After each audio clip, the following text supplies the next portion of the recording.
అసలు మొట్టమొదట అనుగ్రహించింది ఒక బోయవాణ్ణి.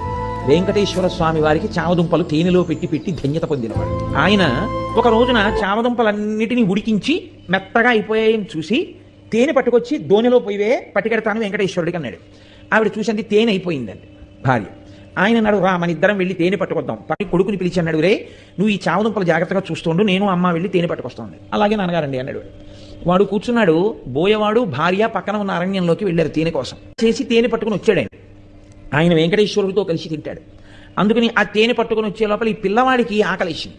వీడికి ఏమిటి అలవాటు, నాన్నగారు రోజు అక్కడ పెట్టి తిని వస్తారు, అప్పుడే మనకి పెడతారు. కాబట్టి అక్కడికెక్కడికో వెళ్ళి పెట్టడం ఎందుకు, నాన్నగారు ఈ చెట్టేగా వెంకటేశ్వర స్వామి అంటుంటారు, కాబట్టి ఇక్కడ పెట్టేస్తే అయిపోదేంటి.